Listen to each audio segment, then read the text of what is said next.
찬송가 10장 다 같이 부르면서 예배 시작하겠습니다.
오늘 함께 은혜 받을 하나님의 말씀은 요한복음 9장 1절에서 7절의 말씀입니다.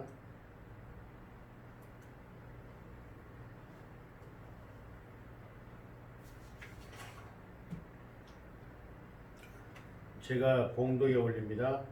예수께서 길을 가실 때에 날 때부터 맹인된 사람을 보신지라 제자들이 물어 가로되 랍비여 이 사람이 맹인으로 난 것이 누구의 죄로 인함이니이까 자기니이까 그의 부모니이까 예수께서 대답하시되 이 사람이나 그 부모의 죄로 인한 것이 아니라 그에게서 하나님의 하시는 일을 나타내고자 하심이라.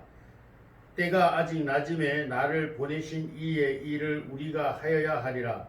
밤이 오리니 그때는 아무도 일할 수 없느니라.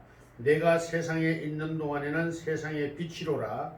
이 말씀을 하시고 땅에 침을 뱉어 진흙을 이겨 그의 눈에 바르시고 이르시되 실로암 못에 가서 씻으라 하시니 실로암은 번역하면 보냄을 받았다라는 뜻이라.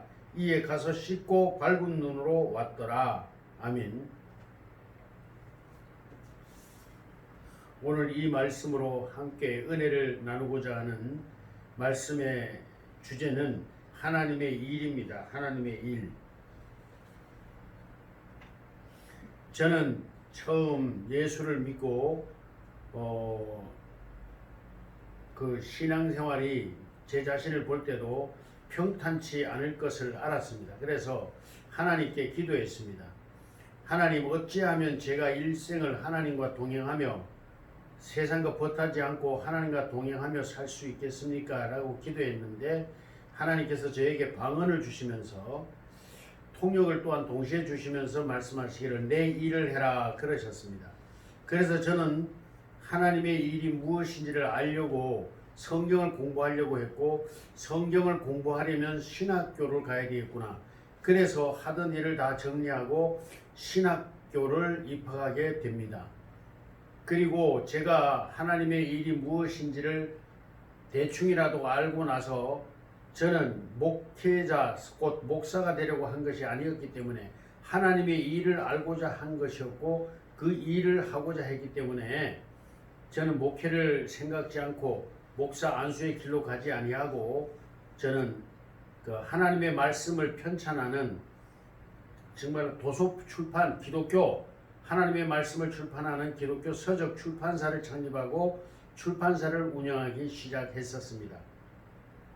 그러나 하나님은 그 일을 그 어렵게 힘든 일을 완성시켜 놓고 제대로 하나도 책을 판매해 보지 못한 채로 그냥 수혜로 그냥 저를 쫄랑망하게 하셨습니다. 수혜로 쫄랑망하고 나서 오랜 몇 년의 고난을 겪으면서도 저는 깨닫지 못하고 저는 목회자의 길을 가려고 하지 않았습니다. 그때 하나님께서 저의 둘째 아들 화평인데 그 아들 젖먹이 때입니다.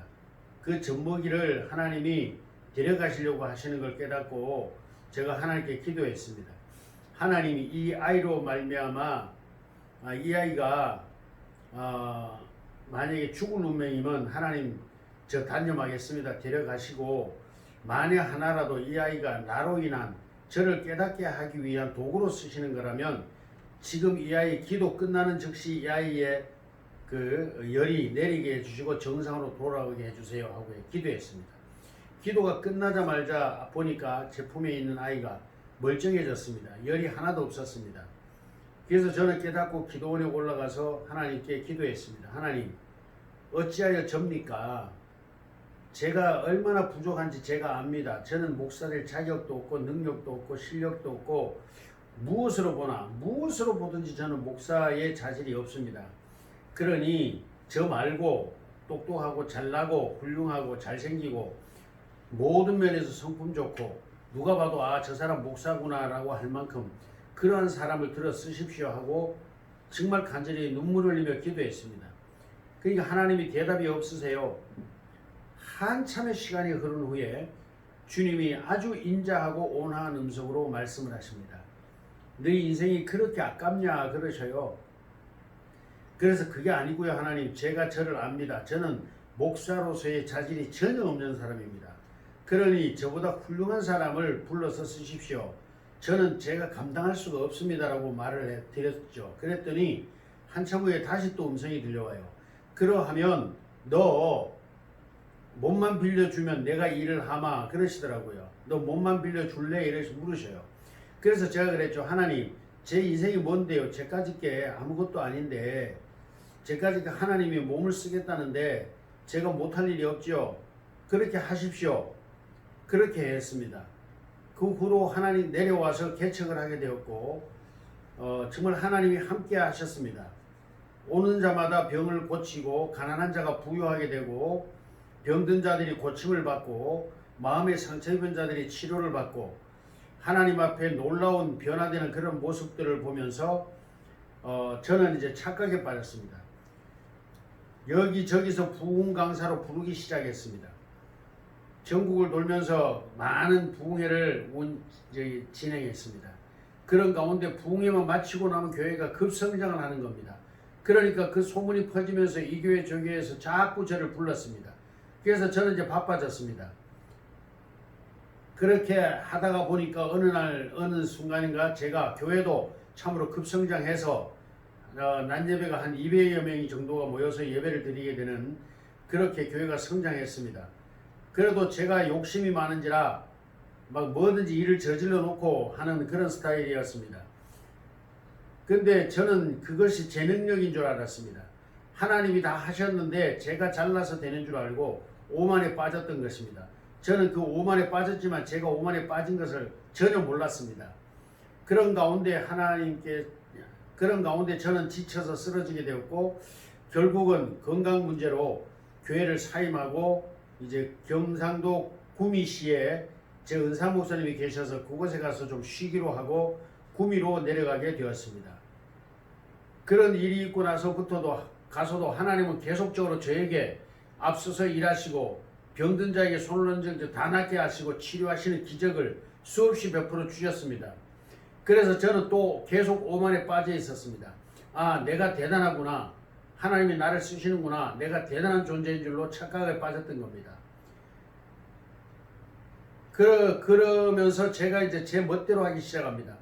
내가 목회도 하고 싶으면 하고 간두고 싶으면 접어버리고 교회도 개척했다가 뭔가 마음에 안 들면 그냥 치워버리고 이런 식으로 내 멋대로 하기 시작했습니다. 저는 제가 모든 것을 하는 줄 알았습니다. 그런데 그게 아니었습니다. 그리고 그 후에 세월이 좀 흐른 후에 저는 또 곤지암회라는 곳에 교회를 개척하게 되었고 그곳에서 2년 만에 교회를 건축하는 축복도 받았습니다.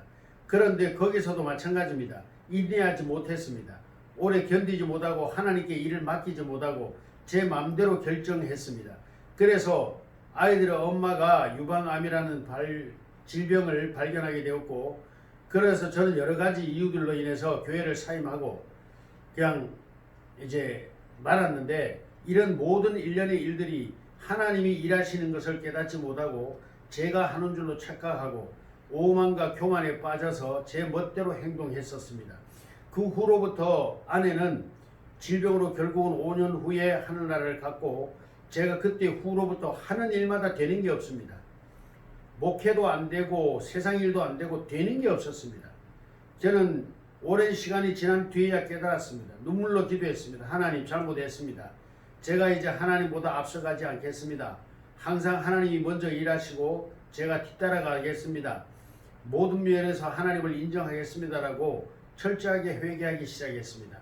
오랜 몇 년이라는 긴 시간을 회개를 했습니다. 결국 따지고 보면 그렇게 보면 15년에서 근 20년 가까이를 저는 목회다운 목회를 해보지 못하면서 방황하고 고난 속에 살아왔습니다. 그러던 중에 하나님께서 이제 마지막 제가 기도했죠.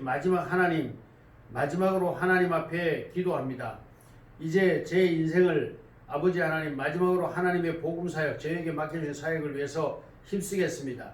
이제는 하나님보다 앞서가지 않겠습니다. 항상 주님이 앞서 행하시고 저는 따라가는 그러한 방법으로 목회를 하겠습니다라고 기도하고 나서 하나님께서 이곳 원주에 오게 하셨고 저는 교회 이름을 정할 때에도 기도하던 중에 수많은 저도 처음에는 한국교회의 부정된 모습을 어두운 모습을 보면서 제일 처음 교회 개척할 때 이름을 개혁교회라 했습니다. 물론 장로교회는 개혁교회입니다. 그러나 교회가 너무나 복음에서 멀리 떨어져 있다는 걸 깨닫고 복음으로 돌아가자는 원래적 의미에 의해서 개혁교회라 그렇게 이름을 하고 개척을 하다가 나중에 몇 년이 지난 후에 교회는 급성장했습니다만 제가 깨달았습니다. 내가 이 개혁을 할 수 있는 주제가 아니구나. 나는 그런 그릇이 못 되는구나. 라는 제 자신을 깨닫고 나서 교회 이름을 바꾸었습니다. 큰 영광교회로 하나님께 영광을 돌리는 교회가 되자. 그렇게 해서 큰 영광교회로 교회를 이름을 바꾸고 교회를 이제 목회를 계속했습니다. 교회는 늘 성장해 갔습니다.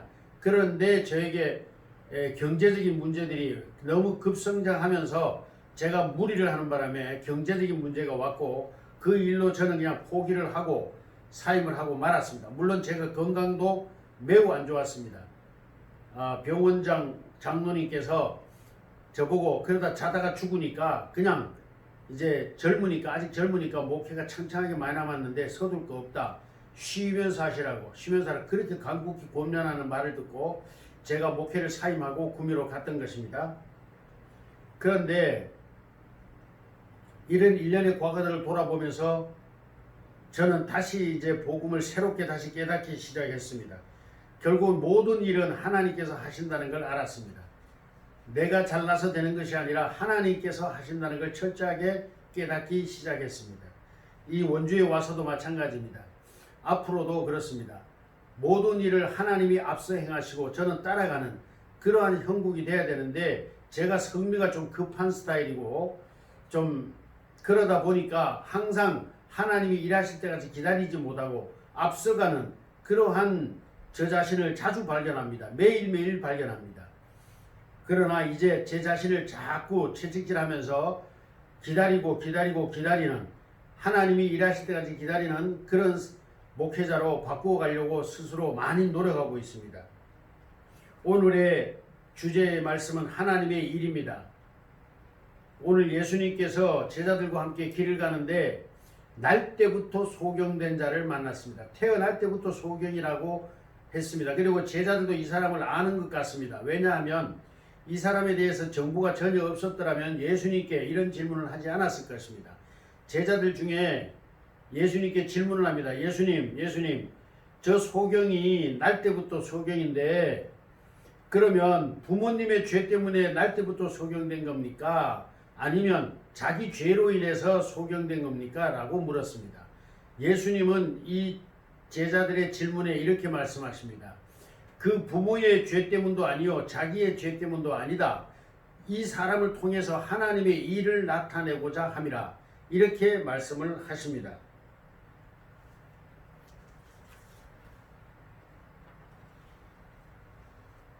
하나님의 일은 바로 사람을 온전케 하는 것이다라는 걸 깨달았습니다. 예수님은 바로 이 땅에 오신 일이 잘못된 인간, 죄악으로 가는 인간, 사망으로 가는 인간, 이미 죽어서 사망의 권세 아래 놓인 이 인간을 구원하시려고 이 땅에 오셨습니다. 바로 이것은 바로 하나님의 일입니다. 바로 예수님은 바로 사람을 구원하시기 위하여 이 땅에 오셨습니다. 그것은 바로 사람을 또한 온전케 하는 것입니다. 하나님의 창조 목적에 맞게 만들어가는 그러한 과정 속에 있는 것이 이 세상 나그네의 삶입니다. 바로 사람을 온전케 하는 것입니다. 이것이 바로 하나님의 일이라고 예수님은 말씀하시고 바로 이 일을 통하여 하나님께 영광을 돌리는 것이라고 말씀하십니다. 그런데 이 사람은 태어날 때부터 소경이었습니다. 그렇습니다. 저는 한때 저희 고향의 교회에 부름을 받아 집회를 갔었습니다.